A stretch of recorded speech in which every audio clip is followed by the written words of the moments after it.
Nuestra invitada de hoy dejó la toga para hacer política y por ello fue perseguida, insultada y calumniada. Ganó la batalla contra las cloacas y hoy vuelve a encabezar la candidatura de Unidas Podemos en Las Palmas de Gran Canaria. En otra vuelta de tuerca, Vicky Rosell.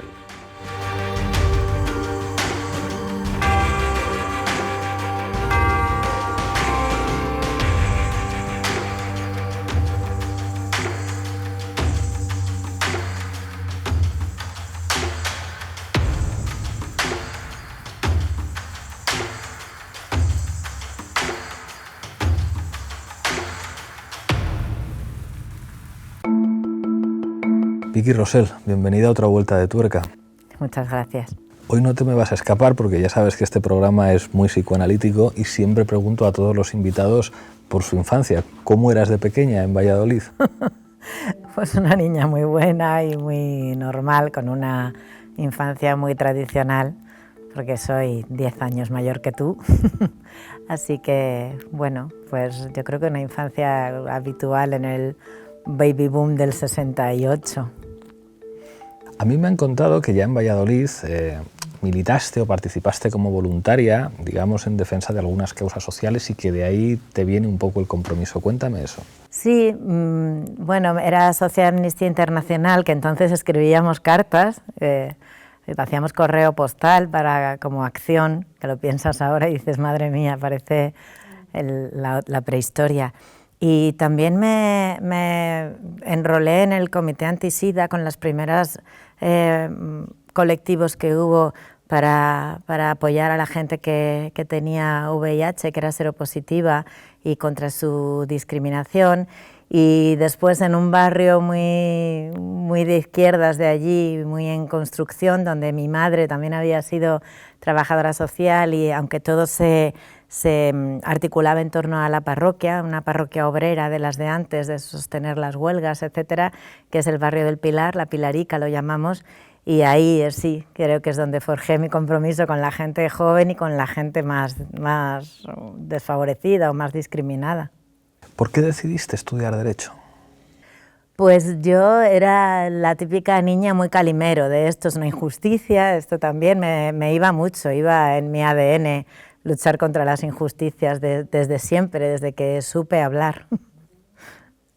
18 años en Canarias, que esto es una cosa, o sea, tú fuiste número 4 de tu promoción, por lo tanto no tenías por qué haberte ido a Canarias si no hubieras querido, podrías haber apostado por acercarte mucho a Madrid o a Barcelona, digamos, como los lugares de más prestigio para la carrera judicial, pero te vas a Canarias y, digamos, los 18 años de carrera judicial los haces allí. La primera pregunta es ¿por qué decides irte a Canarias? La segunda es ¿por qué te quedas en Canarias? Y después, digamos, ¿qué sacas de esa experiencia tan particular? Ahora estábamos hablando antes off the record de una serie que has tenido que ver, Hierro, que cuenta la historia de una jueza en el Hierro, que eso tela lo que tenía que ser aquello. Háblame un poco de eso. Bueno, yo lo decido todo por corazón, lamentablemente a veces. Me voy a Canarias por amor, porque me enamoro de otro compañero de promoción que es canario, y aunque yo podía elegir todo el territorio nacional, pues era más sencillo obtener plaza ambos allí y en la misma isla, en este caso en Tenerife. Y bueno, después la verdad es que nos separamos enseguida y yo prometí a mis amigas que era el último canario que entraba en mi casa y me regalaron uno amarillo en una jaula. Pero después me quedo en una situación al principio difícil porque claro, estoy sin nada de apoyo familiar y nada de infraestructura personal.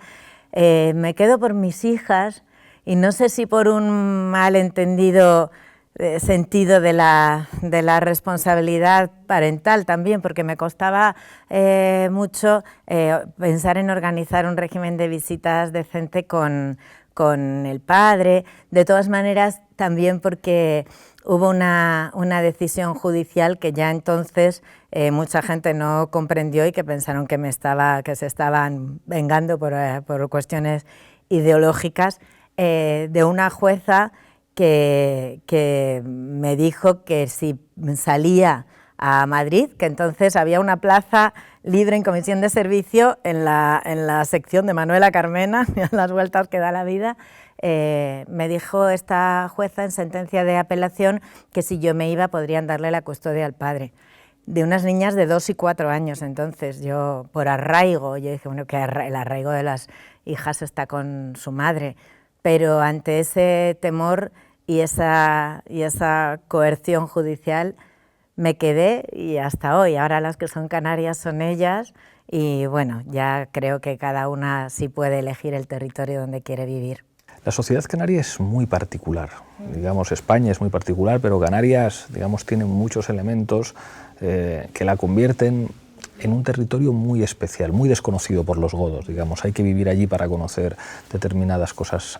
Háblame de eso, de alguna forma, representando al Estado. Digamos, a mí una de las cosas que en esta peli de Hierro más me sorprendía es que llamaba mucho más la atención la presencia del Estado central allí, a través de los jueces, a través de la Guardia Civil. Digamos, ¿cómo es eso? Sí, tiene ese pasado colonial y también es una tierra lamentablemente donde han campado a sus anchas muchos caciques. También fuerzas como Coalición Canaria, que es una amalgama de caciques de cada isla, ha promovido mucho eso, el reino de la oligarquía isleña por encima de la gente, de la ciudadanía.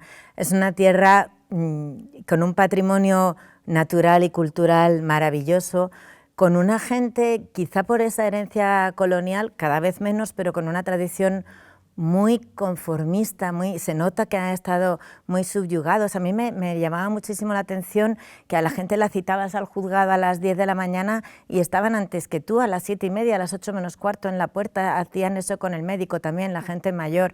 Era un exceso de respeto a la autoridad impuesta.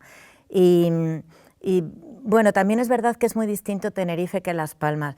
En Tenerife, el norte, que fue donde yo empecé, se parece muchísimo a cualquier provincia de Castilla y León. Allí la oligarquía no dista nada de Burgos, Valencia o Valladolid. Y sin embargo Las Palmas es mucho más cosmopolita, tiene un puerto muy abierto, muchísima más población extranjera, siempre ha sido un pueblo muy de acogida del Sáhara, que lo tiene al lado, también ha sido un pueblo migrante, pero la verdad es que en el norte de Tenerife el prototipo de gente, sobre todo la que manda. Cuando yo llegué a La Orotava, el alcalde era Isaac Valencia Reyes, el mismo que durante el franquismo, y cuando llegué al juzgado a aparcar mi coche salió un guardia civil diciendo que de quién era el Clio hediondo que había en la puerta, en el sitio del juez. Dije, ¿de la juez? Recuerdo en el Corpus, a mí me impresionó, me mandaron una invitación para el juez decano y señora. Yo era la decana y estuve a punto de ir con una señora, pero dije, no, en realidad yo no quiero ir a la procesión del Corpus porque era bajo palio, el coronel de la Guardia Civil, el obispo de La Laguna y el juez de La Orotava, bajo palio, pisando las alfombras de flores que las mujeres del pueblo habían realizado durante toda esa semana. Claro, esas tradiciones, en fin, son pues eso, muy de un pueblo sometido a la autoridad efectivamente eclesiástica, civil y militar de un Estado impuesto, y sin embargo con un pasado, cuando ya te metes en otros círculos y un patrimonio cultural y personal y pues inmenso, ¿no? Como jueza tuviste también la experiencia de conocer los centros de internamiento para extranjeros. ¿Qué opinas de los CIES? Los CIES son un agujero negro ante un Estado constitucional, un espacio de no derecho. La Directiva de la Vergüenza en Europa permitió privar de libertad a personas que no habían cometido ningún delito, y nuestro sistema no está preparado para evitar que allí se incumpla la ley y por lo tanto vayan menores de edad, víctimas de trata de seres humanos o de otras mafias, y solicitantes o merecedores de asilo y refugio. Es un sitio tremendamente triste, duro. Ramiro García de Dios, mi compañero de Instrucción 6 de Madrid, también con funciones de control de CIE, que se acaba de jubilar, decía que eran espacios de sufrimiento. Me parece una buena definición. Allí yo he peleado con el comisario de extranjería, con el director del CIE, con delegado del gobierno.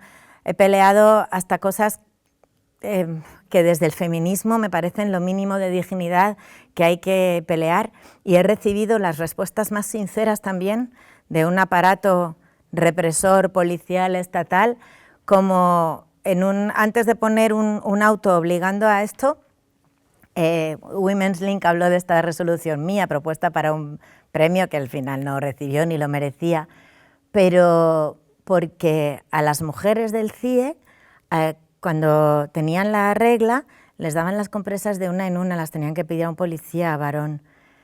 Yo le dije que me parecía una humillación y un trato poco digno y degradante, que eso está en los convenios de derechos humanos.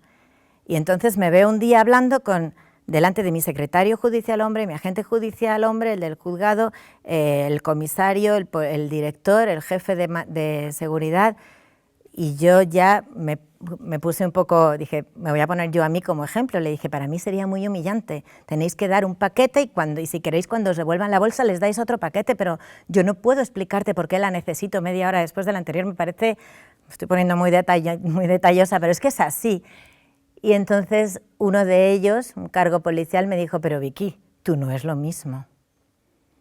Esa respuesta, después de todas las respuestas formalmente correctas que me daban y políticamente admisibles, iba cargada de mucha sinceridad. Esas mujeres no son lo mismo que yo y había que pelear por los mínimos.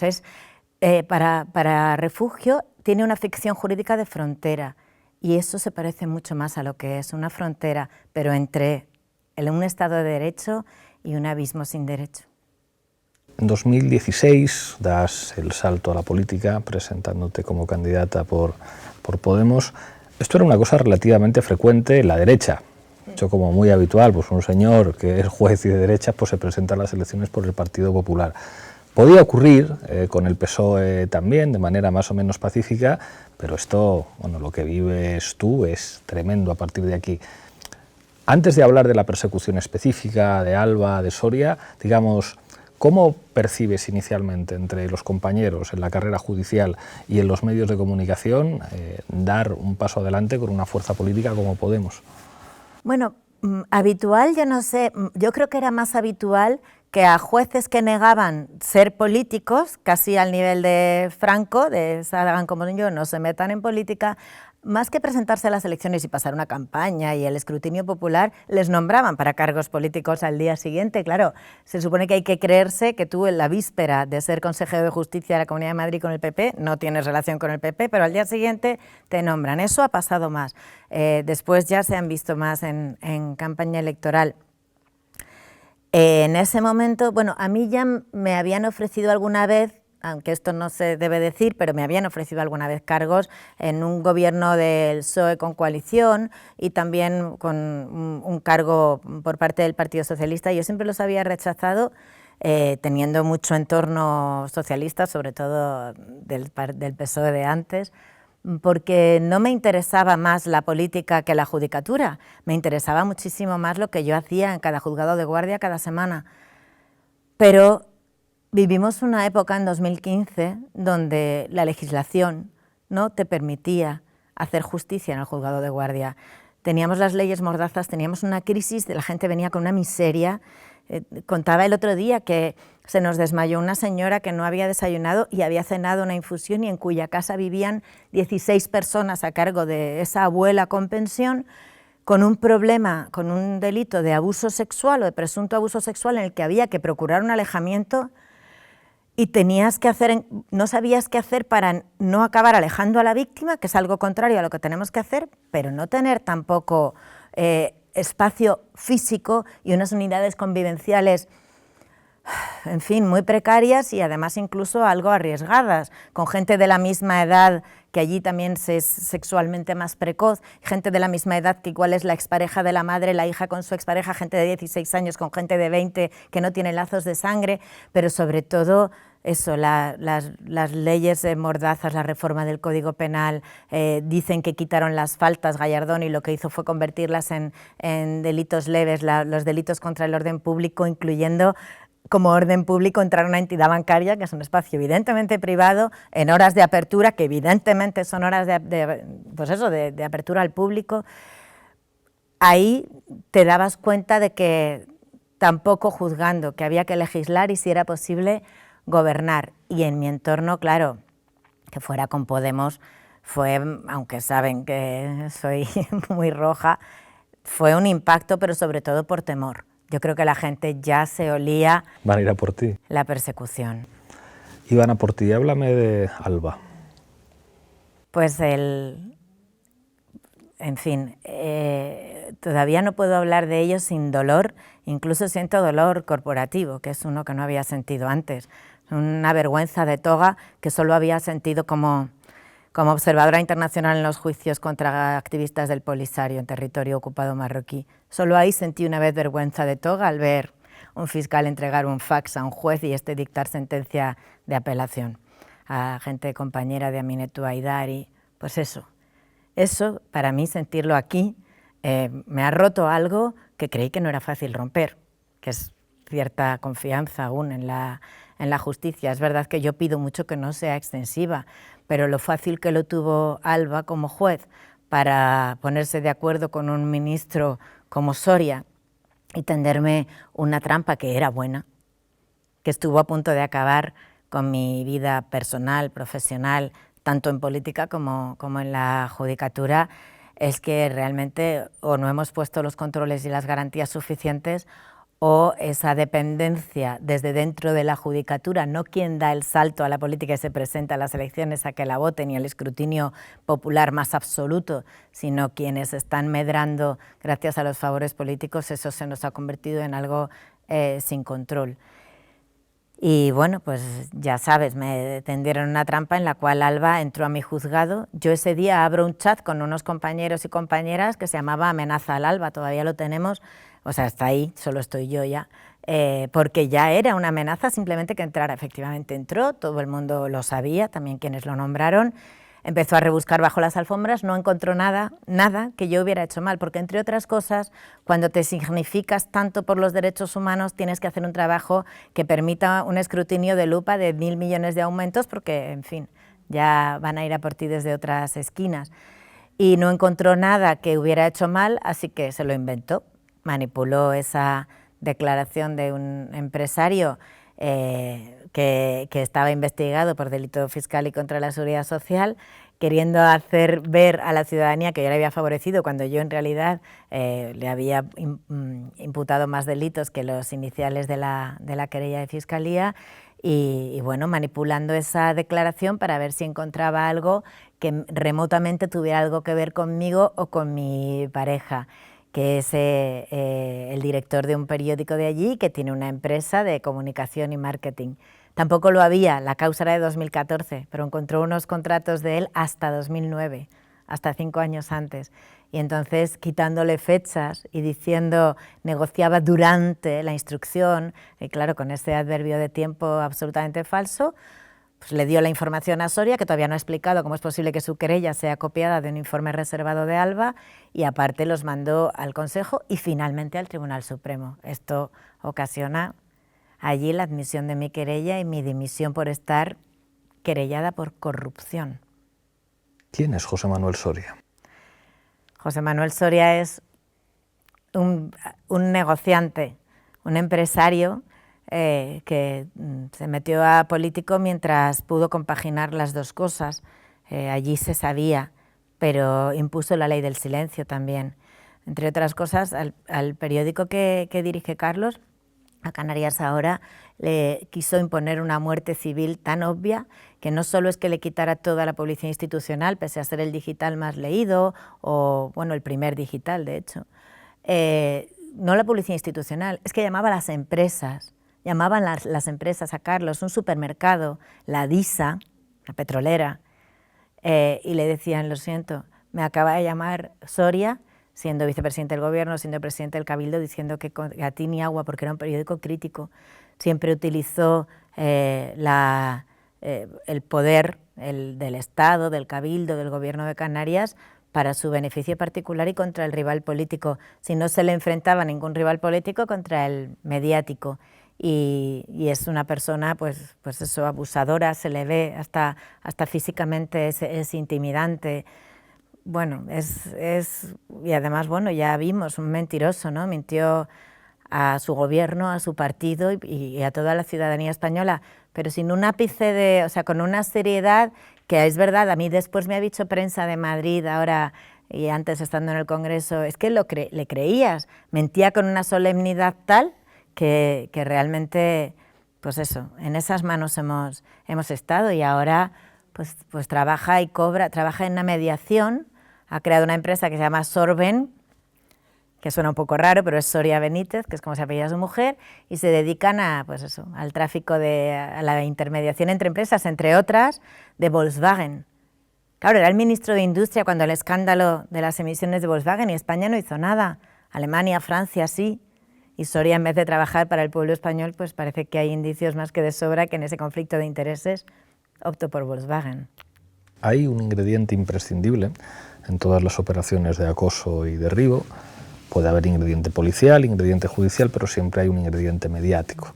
El papel de los medios de comunicación, cuando además especialmente se trata de alguien de Podemos.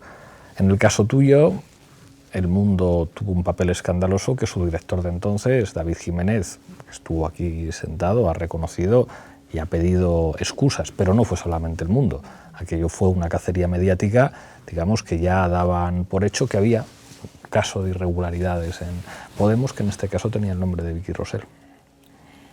Sí, es que también ahí, en la otra campaña, en la del 20 de diciembre de 2015, la gente de los medios en Canarias nos decían que se habían repartido 450.000 euros para hablar bien de Soria. Les dijimos del bipartidismo, del PP, y me dijeron, no, de Soria. Eso lo pagan empresas, eso ni siquiera venía por el PP, y eso que el PP ya se ha demostrado que era un partido que iba dopado a elecciones. Entonces, efectivamente, es un hombre que siempre ha comprado información favorable o vendido, o sea, o ocultado información con dinero. Creó un premio, se lo decía el otro día Juan Carlos Monedero, creó un premio que se llamaba Canarios en el Mundo, lo recibía el susodicho medio. Como ministro de Industria, solo en 2014, el año anterior a toda esta campaña contra mí, dotó a El Mundo sin contraprestación de casi 1 millón de euros. Claro, así vas comprando opinión pública, y El Mundo después me dedica en 15 días de campaña electoral, en realidad 13, porque la jornada de reflexión el día de las elecciones se supone que no deben, 5 portadas, todas con mentiras, que si he ocultado un pendrive, que si la policía sigue el rastro del dinero de la ministra de Justicia de Podemos, con foto tuya y mía. Están alterando los resultados electorales, influyendo en campaña electoral, como después alteraron realmente con la admisión de la querella incluso la composición del Congreso, ¿no? Para la teoría de separación de poderes no está mal un ministro y un juez contra una parlamentaria, y al final, bueno, pues todo eso de lo que nos dotamos en el Estado de Derecho, de garantías ahora discutidas, ¿no?, de suplicatorio, incluso de aforamiento, bueno, pues es que creo que no están pensadas para esta suciedad, sino para un cierto fair play democrático que se perdió en esta época, y desde luego periodísticamente, desde que irrumpe Inda y figuras así, se pierden todas las normas del periodismo. Fernando Lázaro es uno de los periodistas, lo cuenta el exdirector del Mundo, dejó de escribir cuando se enfadó Fernández Díaz, el ministro de Interior, y Villarejo dejó de surtirles durante un tiempito de exclusivas, que eran trabajos de investigación consistentes en no llamar a nadie, no comprobar nada y publicarlo. Se quedó tiempo sin publicar cuando le negaron esa fuente, que no merece el nombre de periodística, ni de investigación, ni nada que se le parezca. Y después de todo lo que te han hecho, después de todo lo que has pasado, ¿por qué vuelves? ¿Por qué aceptas volver a ser candidata de Unidas Podemos? A ver, yo me encontré en el Congreso con un grupo humano de una valía excepcional, y también injustamente machacado por el sistema. Me encontré una degradación democrática institucional, no en el Congreso, sino alrededor, en el Tribunal de Cuentas, en el Consejo General del Poder Judicial. Ahora mismo está dando sus últimos coletazos Les Mesquiere, desde que después del escándalo de la sentencia de las hipotecas, bueno, lo llamado así, en realidad del impuesto de actos jurídicos documentados, en que corría tanta prisa llegar a un pacto de Estado para renovar, va a renovar él el 25% del Tribunal Supremo, y va a poner jueces afines y en general conservadores o ultraconservadores, y en general hombres. La justicia va a seguir sin parecerse nada al pueblo. Pero me encontré allí toda esta degradación institucional que ya estábamos viendo desde 2015, a la que nos había llevado el Partido Popular, y también esa dimisión mía en la que no acabé lo que tenía que hacer. Y la verdad es que sensación de tarea sin hacer más, ya estar convencida, porque yo quería que hubiera sentencia antes de volver, pero claro, los tiempos políticos ya no respetan los 4 años. Y ya tenía el escrito de acusación del Ministerio Fiscal y el auto de apertura de juicio oral. Os lo mandé a algunos y algunas por Telegram, por redes, y ya pensé que después de tanta derrota y de tanta víctima que confía en nosotros y en esta fuerza política, también nos merecíamos una victoria, que era algo hermoso de ofrecer. O sea, decirle a tanta gente que ha dicho con razón, sin ninguna cobardía, no puedo más y aquí me quedo, con malos tratos, con delitos sexuales a mujeres, frente a una empresa, a un empresario, frente a un abuso estatal, bancario. Bueno, pues es verdad que estamos rodeados de víctimas del sistema, de los recortes injustos, del austericidio, pero por eso mismo también, y lo estoy notando ahora con la sentencia, en todos los espacios públicos en los que estoy, en los aviones cuando vengo, la gente está compartiendo esto como un triunfo colectivo, y me parecía importante, ya que sufristeis conmigo, que lo celebrarais también conmigo y que disfrutarais de algo que al fin y al cabo era una victoria contra las cloacas y demostraba, porque aún hay gente que le cuesta creerlo, pese a Villarejo y pese a todo esto, y pese a Alba y Soria, que demostraba que claro que teníamos razón, que no nos estaban dejando hacer política y estábamos peleando contra muchas cosas a la vez. Antes decías una cosa muy importante, sobre todo viniendo de alguien que ha estado al frente de un juzgado, que es la necesidad del legislador. Que alguien que ha trabajado aplicando la ley tome conciencia de que a veces la ley falla y de que hay que cambiar la ley, hace que un miembro del Poder Legislativo que viene del Poder Judicial sea especialmente valioso. Entonces te pregunto sobre posibilidades de política legislativa para afrontar algunos desafíos. Uno de ellos, las cloacas. ¿Qué se puede hacer? ¿Qué hay que legislar para acabar con las cloacas? El otro día, hablando con Cebrián, yo le decía, mira, o sea, como no puedes estar reivindicando la institucionalidad cuando en este país, cuando la gente vota a las opciones que no son del gusto del poder, se rompe la institucionalidad y operan inmediatamente las cloacas. Y él respondía, bueno, pero eso pasa en todas partes. Que es como, bueno, pues es un argumento genial. ¿Qué se puede hacer para combatir las cloacas? Pues hay que rehabilitar políticamente a las instituciones, partiendo por los partidos políticos, que pasaron de ser un esencial factor de participación democrática, y así fueron a la Constitución partidos políticos y sindicatos, claro, en ese momento como una gran conquista, y pasaron a ser claramente un factor de transmisión de las corrupciones del sistema. Si a esto le añadimos lo que acabamos de hablar de la prensa, que en teoría el cuarto poder, como dicen en la película de Post al final sobre los papeles del Pentágono, dijo el Tribunal Supremo de Estados Unidos cuando Nixon intentó evitar que se publicaran los papeles del Pentágono, el Supremo dijo, la prensa está para servir a los gobernados, no a los gobernantes. Pues si encima tienes una prensa que se ha ido por todos estos acuerdos que los llamaba David Jiménez, o en su libro El Director, o por dinero directamente del lado, salvo honrosas excepciones, por supuesto, y dignas excepciones, de los políticos, hay que recuperar, rehabilitar democráticamente todos los poderes, el primero, el segundo, el tercero y al que llamamos cuarto. También es verdad que esa connivencia política con el Poder Judicial a nivel cúpula es tremenda, porque si hay cargos o judiciales que se obtienen por mérito y capacidad, pero otros que se obtienen por favor político, estos otros, si te hacen un favor tal, inmerecido, quiero decir, sin mérito y capacidad, solo lo puedes devolver con sentencias, con resoluciones judiciales, y eso es un gran riesgo y se está haciendo patente. Hay mucho que hacer, se pueden hacer, tú planteaste en la campaña pasada hacer real un artículo de la Constitución que habla de la Policía Judicial, que dice que dependerá de juzgados y tribunales o de la Fiscalía en la investigación. Es que en la investigación de determinadas cosas estás pidiendo al Estado investigado que colabore contigo. Solo tienes peritos de Hacienda dependientes del Ministerio de Hacienda. Quizá el problema esté en un alto cargo de la agencia tributaria e investigar al Ministerio del Interior solo con policía. Entonces, ha habido algún juez, Zamarriego, intentó blindar un equipo policial precisamente para investigar a Villarejo, pero claro, no es un sistema de desconfianza, las garantías son la base de un sistema democrático y con unas garantías jurídicas mínimas o suficientemente maduras. Desde dentro de un juzgado lo ves perfectamente cuando has intentado investigar corrupción y le estás pidiendo los informes al alto cargo del cual dependen o a personas subalternas o subordinadas a ese alto cargo presuntamente corrupto.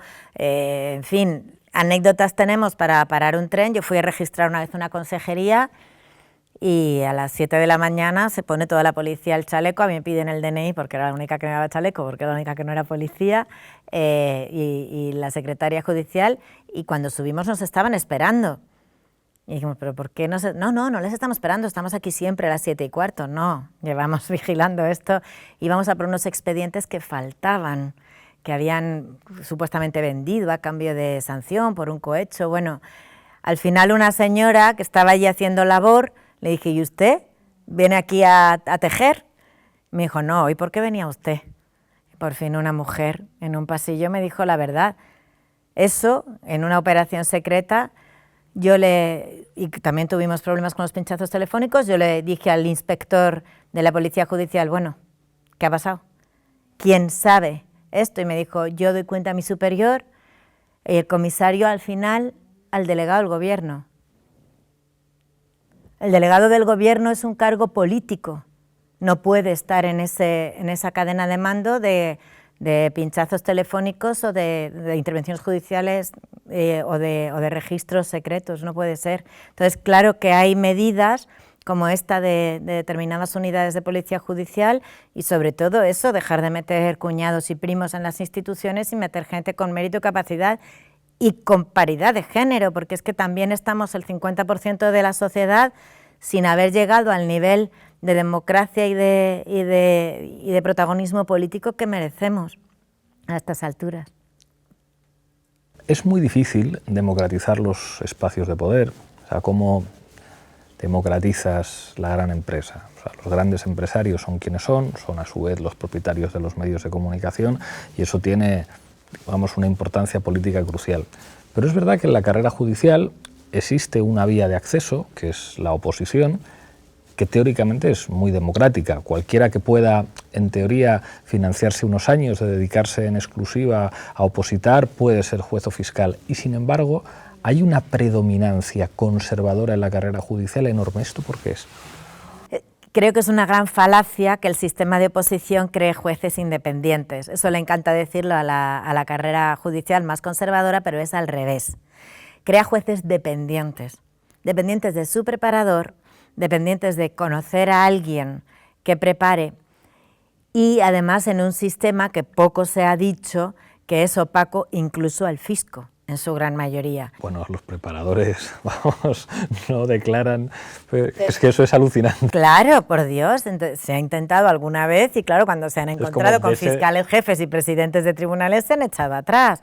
A ver, esto la ciudadanía creo que sobre todo no lo sabe, pero vamos a ver, entonces tú acabas derecho y en el sistema tradicional luego ha habido algunos intentos en fin, de un poquito más de transparencia y de hacerlo en A, no en B, ¿no? Pero acabas la carrera, tienes que conocer a algún fiscal o magistrado que prepare y empiezas a pagar unas cantidades que ya oscilan entre los 200 y los 300 euros al mes en negro, que la gente que tiene 30 alumnos o 20 alumnos, pues en esas cantidades estamos hablando de 6.000 euros al mes en negro en un sobre que algunos recogen en un restaurante. Y son todos jueces y fiscales, es muy grande. Y entonces, pero luego está no solo el sesgo económico, efectivamente, de ser durante una media de 5 años de tu vida, más precisamente desde que acabas la carrera hasta 5 años después, ¿no? De los 21 a los 26, improductivo y ser costoso para tu familia, no solo el sesgo económico, es que hay un sesgo ideológico un poquito más sutil de ver, pero en absoluto difícil, que es pues eso, que si tú preparas con un magistrado que ya está encumbrado, ese magistrado no es un magistrado en principio ni que nació con el constitucionalismo, ni que ha estudiado derecho internacional, ni ha hecho estancias en el extranjero, ni ha estudiado ni siquiera, ha mamado, con perdón de la expresión, de derecho europeo. Entonces, el sesgo de quien prepara, de quien está, bueno, de quien tiene también buen prestigio como preparador, hay muchas menos preparadoras que preparadores, esa gente no tiene ninguna formación en feminismo en general, con perdón de la generalización, que siempre es injusta, pero en perspectiva de género tienen cero, y eso es lo que transmiten. Entonces, hay, por supuesto, otros medios de acceso a la carrera judicial más pegados a lo público. Unidas Podemos lleva en su programa un medio de acceso intachable que se parece mucho al que propuso en su día Jueces y Juezas para la Democracia, que es a través de, bueno, por supuesto, el sistema Bolonia, que se estaba implantando entonces cuando sacó esta idea de acceso Jueces para la Democracia. Pues un máster público y un acceso a la escuela judicial con exámenes que puedan permitir, incluso con becas y con todo lo que hay en el sistema público, quitarnos de ese sesgo, e insisto que se trata de que la carrera judicial se parezca más a la sociedad a la que sirve y que no nos pase, porque han intentado darle mucha explicación, pero es muy simple. La brecha ciudadana que había entre las sentencias de la manada y las feministas era tan fácil, aunque a nosotros nos guste más dar explicaciones complejas, que su eslogan no es abuso, es violación. Y el que las mujeres sigamos pensando, y los hombres aliados, que tener sexo con una mujer dormida bajo los efectos de las drogas o del alcohol es violación, pero sin violencia o intimidación en este país es abuso. Entonces, una sociedad es evidentemente más feliz cuando la justicia obedece al pueblo y se parece más a la sociedad a la que sirve, y no tienes ni que nacer de una élite, ni que salir, ni que soportar 5 años siendo antieconómica en tu casa cuando todo el mundo está trabajando y bueno, gente que no tenemos en principio ninguna estancia en el extranjero, idiomas, en fin. Hay que mejorar ahí. La carrera se revuelve mucho cuando decimos esto porque están tranquilos con su ejercicio memorístico, pero es que eso es imposible que impida que entre gente, bueno, pues como hemos visto algún ejemplo con un sesgo incluso antidemocrático. Antes de pasar a la rueda de reconocimiento, quiero tirar de este hilo, porque es verdad que la sentencia de la manada pone encima de la mesa, digamos, una enorme distancia entre lo que piensan algunos jueces y lo que piensa la sociedad. Y en este caso lo que piensa la sociedad parece que está mucho más avanzado que lo que piensa una parte de la judicatura, y todos nos alegramos, digamos, de que de alguna manera las mujeres salgan a la calle y sean capaces de influir en el estado de ánimo. Esto la derecha lo critica mucho, están presionando a los jueces porque la gente es, oiga, mire... Bueno, porque les quitas el espacio de presión que siempre ha venido del mismo lado, claro, de la derecha. Y mire usted, lo que tienen que hacer los jueces es aplicar la voluntad del legislador, y la voluntad del legislador tiene que ver con lo que piensa la gente. Pero aquí digamos que hay un tema en el que los que somos progresistas nos sentimos enormemente incómodos, que es la famosa prisión permanente revisable o la cadena perpetua, donde el argumento de las derechas suele ser, oiga, si usted pregunta por la calle la gente está a favor de que un criminal terrible se pudra en la cárcel hasta que se muera de viejo, o incluso si preguntáramos por la pena de muerte, habría mucha gente que diría de acuerdo. ¿Cómo se responde a este tipo de planteamientos, digamos, al populismo punitivo, que es algo que funciona también? Claro, el populismo punitivo apela a un sentimiento de seguridad, de venganza, causado a su vez por un miedo y una sensación irreal de seguridad que le interesa vendernos a quien quiere que cambiemos libertad por una falsa seguridad, y también, por supuesto, sin entrar en discursos conspiranoicos, porque no lo son, a quienes se hacen ricos con las vallas, con las concertinas o vendiendo armas. Eso interesa mucho, y eso es verdad que crea una reacción en la sociedad. Es que lo que sale en televisión, Vox proponía liberalizar y generalizar el porte de armas para poder pegar un tiro a quien entra a tu casa a robar con arma de fuego estando tú dentro durmiendo con tus hijos. Eso en 2018 no ha pasado. Están dando una solución violenta a un problema irreal. Pero nos tienes en campaña defendiendo la legítima, o sea, explicando la legítima defensa a nivel chavales de 6 años, diciendo, vamos a ver, es que tiene que ser proporcionada, es que en todos los países donde hay armas... En España es facilísimo obtener una licencia de caza y tener un arma en casa. Claro, pero que no tenemos ese problema, afortunadamente, de violencia armada, ¿no? Y la prisión permanente revisable, pues nos vendieron también, yo estoy en contra, está recurrida ante el Tribunal Constitucional, bueno, por el mismo PSOE que firmó el pacto antiterrorista conteniendo entre sus medidas la prisión permanente revisable, esas grandes contradicciones del PSOE Derechos Humanos, pero... la prisión permanente revisable nos vendieron que además iba a ser para personas reincidentes o multireincidentes que ya hubieran penado por asesinato, se está poniendo en crímenes intrafamiliares. Y no seré yo quien tenga ninguna simpatía por crímenes como el de Ana Julia Quesada contra el niño Gabriel, pero el factor de reincidencia es prácticamente inexistente.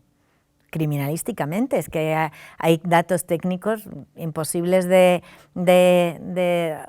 soslayar apelando a la razón, así que apelan a algo mucho más bajo, que son los instintos de venganza, de defensa, le dan una voz a las víctimas. Yo siempre he trabajado con las víctimas, desde el máximo respeto, la máxima solidaridad y a veces desde las lágrimas y desde una empatía que tienes que intentar incluso alejarte un poco, aunque tampoco me gusta la gente que dice tienes que hacer callo, porque entonces, en fin, no cuidas. Pero las víctimas, precisamente por su condición de tales, no están en unas circunstancias que les permitan enjuiciar ni legislar. No pueden tener esa voz, toda la solidaridad, todos los cuidados que no tenemos, la atención psicoterapéutica, una justicia que no las revictimice, pero no darles la voz para pedir venganza, porque en ellas es lógico, pero que el legislador legisle en caliente nos lleva a soluciones irreales y muy duras, en las que luego, como decía el penalista chileno Juan Bustos, lo peor de las leyes antiterroristas es pensar que solo se aplicarán a los terroristas. Esas leyes mordazas se han acabado aplicando en este país a titiriteros, tuiteros y cantantes y artistas. Y esa es la degeneración de una sociedad que no alcanzó el cenit democrático. Cuando vino la crisis se defendió pues, de monstruos económicos, pero también de monstruos ficticios violentos que nos han llevado a eso, ¿no? A vender nuestra libertad a cambio de una sensación de falsa seguridad. La libertad la perdemos seguro y la seguridad la dan otras cosas, la dan unos servicios públicos de calidad, la igualdad da seguridad. Donde ha habido disturbios en las extrarradios de grandes ciudades, los expertos y las expertas te dicen que integres a la juventud sin futuro, no que pongas un policía con un arma detrás de cada uno, ni que les des un arma a cada uno, porque entonces es la ley de la selva. Pasamos a la rueda de reconocimiento. Yo te suelto nombres propios y en 3 o 4 frases como máximo me los describes. Ruiz Gallardón. Yo me hice una camiseta cuando dimitió a varias amigas diciendo yo sobreviví a Gallardón. Era un político del siglo anterior y antimujeres. López Aguilar. López Aguilar tengo relación con él, así que me es muy difícil de calificar. En Canarias fue una persona que ganó unas elecciones y como era anticorrupción no pudo gobernar, tuvo que irse a Europa. Baltasar Garzón. Baltasar es un juez poliédrico, también tengo relación personal con él, él se portó muy bien conmigo en ese momento tremendo y fue de las personas que me advirtieron de lo que la cúpula judicial podía llegar a hacer contigo y con tu familia si decidían investigarte por cohecho conjuntamente con el mundo. Publicar todo tu patrimonio, el de tus hermanos, el de los hijos de tu familia. Entonces, bueno, pues eso, un juez que sin embargo yo estoy un poco asombrada de que se considere amigo de Villarejo. Eso me hace tener reservas también, pero bueno, también es verdad que seguro que tienen muchas grabaciones de él y que habiendo estado ahí cualquiera habría estado en peligro. Margarita Robles. Es una mujer con la que he militado mucho tiempo en Jueces y Juezas para la Democracia, normalmente en el bando de enfrente, dentro del asociacionismo judicial y dentro de esta asociación tan buena y a la que debo todo lo que sé de política prácticamente antes de entrar en Unidas Podemos y en la política institucional. Es una mujer para mí tremendamente dura, pero también tremendamente válida, y curiosamente, pese a que es una persona con mucho poder, que ya ha estado dentro del poder institucional al más alto nivel, pues también sufrió que por decisión del Consejo General del Poder Judicial liderado por Lesmes haya perdido su plaza en el Tribunal Supremo, cosa que yo creo que la descolocó, pero que a mí me acerca a ella. Manuel Marchena. Es un magistrado tremendamente listo, que quizás contraría el aforismo de que no puedes quedar bien con todo el mundo todo el tiempo. Parece que Manuel sí tiene muchísimo poder, lo ha demostrado en muchas ocasiones, y también pues eso, la inteligencia suficiente para haber pues incluso conducido el juicio del procés tal como lo condujo, de manera intachable de cara al exterior, lo cual para la carrera judicial, o por lo menos para la gente más garantista que estábamos dentro de la carrera judicial, no ha dejado de ser una buena noticia, paradójicamente, porque pese a ser, yo creo que prácticamente el primer juicio que presidía Marchena, que es fiscal, y normalmente esto la gente no lo sabe, normalmente en el Supremo no se celebran juicios, afortunadamente, pues paradójicamente ha permitido garantías que, en fin, su cuerda judicial no las permitía, como sentarse abogados y acusados juntos y algunas palabras, pero claro, estaban grabando y en streaming, y creo que eso ha sido bueno para toda la justicia española y la futura, incluso ese ejercicio de transparencia que no sé si él habría elegido, pero en donde evidentemente ha estado a la altura como buen político que es. Vamos con el cuestionario. ¿Quién ha podido ser una maestra o un maestro para ti? Pues mis compañeras. No tenemos diferencia de edad, pero desde hace un tiempo mis compañeras, sobre todo las de la Asociación de Mujeres Juezas de España, hemos descubierto una manera distinta de afrontar las enseñanzas, los cuidados, las experiencias laborales, y aprendemos todos los días unas de otras. No hay una relación jerárquica, lo cual también es muy feminista, pero cada día aprendo de mis compañeras de AMGE, que no son solo juezas, también hay colaboradoras, abogadas y juristas, y mi mayor enseñanza desde hace por lo menos un lustro está muy relacionada con el feminismo. ¿Un referente político para ti? Un referente político. Pues ahora mismo alguien también muy joven y muy mujer. Me encanta Alexandra Ocasio-Cortez. Estoy subyugada por esa mujer. Dentro de España, pues toda la vieja guardia del PC me parecen admirables, Dolores Ibárruri, Rafael Alberti, gente que quizá no se dedicaba, aunque pisó el Congreso, profesionalmente a la política, me parece que tiene mucho que enseñarnos. ¿Un libro que recomendarías leer a todo el mundo? Pues ahora me acabo de empezar, pero la verdad es que lo dejé aquí en Madrid, pero tiene buena pinta y es un librito, no hace falta, ahora que vamos tan corriendo a todo, es ay, me acabo de quedar en blanco. Un librito que has dejado en Madrid. De Noam Chomsky, el sueño americano, pero el declive del sueño americano, no es el declive, perdón, el fracaso, no me sale ahora mismo la palabra, pero me apetece mucho. ¿Una película? La cité antes, vi recientemente, aunque es de 2017, The Post, sobre los papeles del Pentágono, y ahí está esa frase del periodismo debe servir a los gobernados, no a los gobernantes, que para mí fue de esos momentos terapéuticos post-Alba. ¿Una serie de televisión?